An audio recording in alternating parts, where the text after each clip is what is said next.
नमस्कार, F&O की पाठशाला में आप सभी का स्वागत है और इस पाठशाला में हम वायदा बाजार को समझने की कोशिश कर रहे हैं और मेरे साथ जुड़े हैं जी बिजनेस के मैनेजिंग एडिटर अनिल सिंघवी।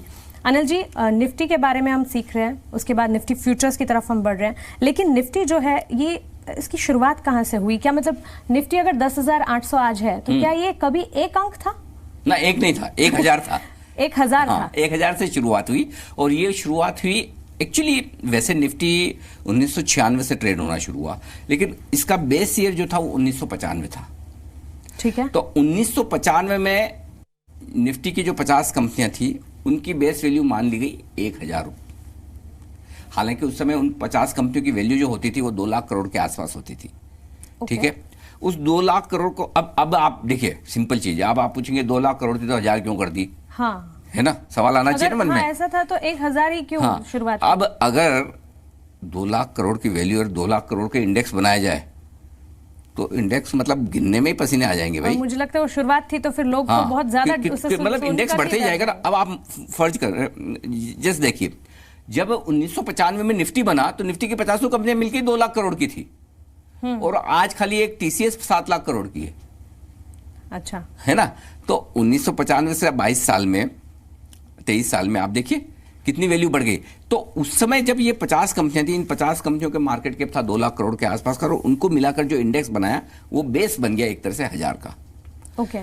तो आप ये देखिए 2005 में जो निफ्टी 1,000 पॉइंट की थी आज 10,800 के आसपास की है जब हम ये शो रिकॉर्ड कर रहे हैं। बिल्कुल ठीक है, 10,800 11,000 के आसपास की है। तो 11,000 की यानी कि आप देखिए 1995, 2005, 2015 यानी कि 23 साल में 11 गुना हो गई निफ्टी।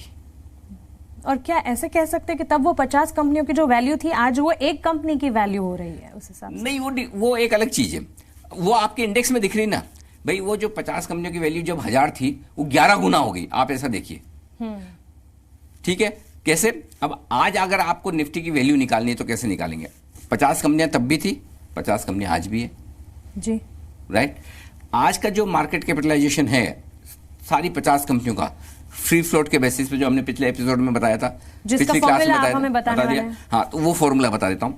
समझिए सारी कंपनियों का जो भी वैल्यू है फ्री फ्लोट वाली वो निकाल लीजिए, टोटल कर लीजिए, उसको डिवाइड कर लीजिए उस दिन के जब निफ्टी ने शुरुआत की थी उस दिन से डिवाइड कर लीजिए, मल्टीप्लाइड बाई 1,000 कर लीजिए, आपका फॉर्मूला निकलकर आपका मार्केट कैपिटलाइजेशन आपका आज का निफ्टी आ जाएगा। तो बहुत सिंपल है। हालांकि मैं एक चीज बताऊं, ट्रेडर्स को, इन्वेस्टर्स को उतना डीप में जाने की जरूरत नहीं, ये आपकी समझ के लिए कि आप सिर्फ इतना समझ लीजिए निफ्टी की वैल्यू 1995 में 1,000 थी, आज 11,000 के आसपास है। तो निफ्टी की कंपनियों की वैल्यू, कंबाइंड वैल्यू आज की तारीख में 11,000 है अगर आप बेस 1995 का मान के चलते हैं तो ये निफ्टी का फ्री फ्लोट के बेसिस पर एक फॉर्मूला है जो आप कह सकते हैं कि जिसके बेसिस पर निफ्टी की हर रोज, हर मिनट, हर सेकंड कैलकुलेशन होती है। सिंपल। ठीक है, लेकिन निफ्टी में जो अलग अलग कंपनियां हैं, जो शेयर्स हैं, क्या ये समय समय पर बदलते हैं या फिक्स रहते हैं? बिल्कुल बदलते हैं। और कहते हैं ना, परिवर्तन संसार का नियम है। हाँ। वैसे ही परिवर्तन निफ्टी का भी नियम है। साल में 2 बार आमतौर पर निफ्टी की रीबैलेंसिंग की जाती है।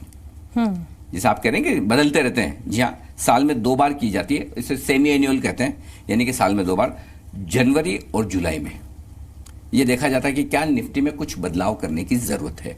तो साल में 2 बार ये बदलाव किए जाते हैं और जैसे ये बदलाव होते हैं तो उसके बाद आप ये मार्च का महीना और सितंबर का महीना, इसकी जो वायदा कारोबार की एक्सपायरी होती है, एक्सपायरी हमने समझा दिया पहले ही। जी जी। हाँ, नहीं, अगर आपको याद नहीं तो एक बार रिवीजन कर लीजिए। हर महीने के आखिरी गुरुवार को एक्सपायरी होती है और अगर गुरुवार को छुट्टी हुई तो उसके छुट्टी का बराबर याद है मानसी को। देखो ये तुम परफेक्ट स्टूडेंट हो, एकदम छुट्टी याद रखती हो। तो मार्च का महीना और सितंबर का महीने की जो भी एक्सपायरी होती है उसके नेक्स्ट डे से, यानी कि समझ लीजिए कि अप्रैल और अक्टूबर की सीरीज जिस दिन से शुरुआत होती है उस दिन निफ्टी के बदलाव लागू किए जाते हैं। और ये पहले से आपको महीना पर पहले बता देता है एक्सचेंज कि ये बदलाव निफ्टी में होने वाले हैं। ठीक है, तो निफ्टी में डेफिनेटली बदलाव होते हैं। शेयर अंदर आते भी हैं, शेयर बाहर निकलते भी हैं, उनके अलग अलग क्राइटेरिया। अच्छा, तो ये रीबैलेंसिंग कंपनी के परफॉर्मेंस के हिसाब से होती है? अगर परफॉर्मेंस क्राइटेरिया कंपनी की परफॉर्मेंस नहीं, उसके क्राइटेरिया अलग है। जानना चाहते हैं? जी। मुश्किल है, दिमाग लगाना पड़ेगा। तैयार है? तैयार है। 6 क्राइटेरिया है। 6 क्राइटेरिया? निफ्टी में कोई भी शेयर अंदर या बाहर होता है, उसके 6 क्राइटेरिया। कैसे? सबसे पहले तो ये है कि जो निफ्टी में वही कंपनी आ सकती है जो हिंदुस्तान की कंपनी है। अच्छा, जो हिंदुस्तान में रजिस्टर्ड है वही कंपनी निफ्टी में आ सकती है। मसलन समझिए, आज हमारे हिंदुस्तान के कई सारे शेयर बाहर रजिस्टर्ड, बाहर ट्रेड होते हैं, जैसे इन्फोसिस, टाटा मोटर्स, इनके एडीआर जीडीआर ट्रेड होते हैं ना। कल को कोई फेसबुक, कोई गूगल भी तो हिंदुस्तान में आके लिस्ट हो सकता है जी, हो सकता है ना, लेकिन वो निफ्टी में शामिल नहीं होगा क्योंकि वो इंडियन कंपनी नहीं है। तो वो कंपनी इंडिया में रजिस्टर्ड होनी चाहिए, इंडिया की कंपनी होनी चाहिए, वही निफ्टी का हिस्सा बन सकती है। तो पहली कंडीशन तो ये है, वो इंडिया की होनी चाहिए। दूसरी कंडीशन, वो कंपनी जो टॉप 100 शेयर है निफ्टी के या एनएससी के कह दे, जिसको निफ्टी 100 इंडेक्स भी बोलते हैं, उनमें आमतौर पर ये 100 शेयर आई जाते हैं। उन 100 शेयरों में से वो शेयर हो सकते हैं जो वायदा कारोबार का हिस्सा है। अगर कोई स्टॉक वायदा कारोबार में नहीं है तो वो निफ्टी में नहीं आ सकता। मतलब निफ्टी में जो भी स्टॉक्स है वो सारे वायदा कारोबार का हिस्सा है। हाँ, परफेक्ट। इसको देखने का तरीका ये भी है कि जो निफ्टी के स्टॉक है वो हमेशा वायदा कारोबार में होंगे ही होंगे, और जो शेयर वायदा कारोबार में नहीं है वो निफ्टी का हिस्सा बन ही नहीं सकता। तो ये दूसरी कंडीशन हो गई। अब तीसरी बताऊं, जो थोड़ी मुश्किल है। कुछ लिक्विडिटी के क्राइटेरिया है। लिक्विडिटी का मतलब ये कि जब भी आप कोई शेयर खरीदते हैं और बेचते हैं तो उस शेयर में आराम से सौदा हो, आपका सौदा करने में मुश्किल ना हो, इतने बायर सेलर हर वक्त रहे, उसका एक फॉर्मूला है जो कि 6 महीनों के अलग अलग बेसिस पे निकाला जाता है कि अगर 6 महीने में आप 10 करोड़ का ऑन एन एवरेज ट्रेड हमेशा हो रहा है तो आधा % से ज़्यादा की इम्पैक्ट कॉस्ट ना आए। उतना आपको डीप में जाके समझने की जरूरत नहीं, जो समझते हैं उनके लिए। तो एक लिक्विडिटी का क्राइटेरिया है तीसरा नंबर। चौथा नंबर मार्केट कैपिटलाइजेशन का है। हर एक कंपनी नहीं आ सकती निफ्टी में।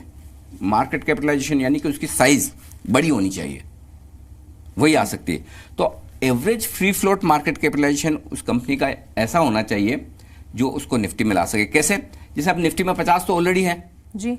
अब कोई 51वां वाला बोले मुझे घुसना है अंदर, तो घुसेगा कब?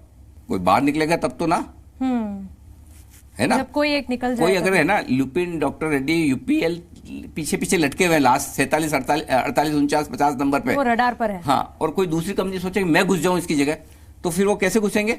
उसके घुसने का तरीका ये कि जो आखिरी कंपनी है निफ्टी में 50वें नंबर की, उसे गिराओ। और गिराने का फॉर्मूला है कि आपकी साइज गिराने के लिए उससे 1.5 गुना बड़ी होनी जरूरी है जी, तो ही आप घुस सकते हैं, अदरवाइज नहीं घुस पाएंगे। 1.5 गुना बड़ी होनी चाहिए। हाँ, जिस कंपनी को एंटर करना है निफ्टी में, तब जाके आप घुस सकते हैं। वो भी 6 महीने का फॉर्मूला है। और एक और चीज है, हाँ, इसमें एक रिलैक्सेशन है। अगर कोई नई कंपनी आईपीओ लेकर आ रही है, पब्लिक इश्यू, और उसको घुसना है तो 3 महीने में भी घुस सकती है। उसके लिए 6 महीने का रिकॉर्ड होना जरूरी नहीं है। और छठा फॉर्मूला ये है कि जो उसकी ट्रेडिंग फ्रिक्वेंसी है, मतलब पिछले 6 महीने में वो कंपनी हर रोज ट्रेड होनी चाहिए। वो तो होती है, अब इतनी बड़ी कंपनी तो उसमें ट्रेडिंग तो रोज होनी है। तो ये 6 अलग अलग क्राइटेरिया है जिसके बेसिस पर कोई स्टॉक निफ्टी के अंदर आ सकता है। इन 6 क्राइटेरिया को अगर आप इसमें से एक भी पूरा नहीं करते हैं, जगह नहीं मिलेगी निफ्टी में। 6 के 6 होने चाहिए। चलिए, तो दमदार 6 निफ्टी के क्राइटेरिया।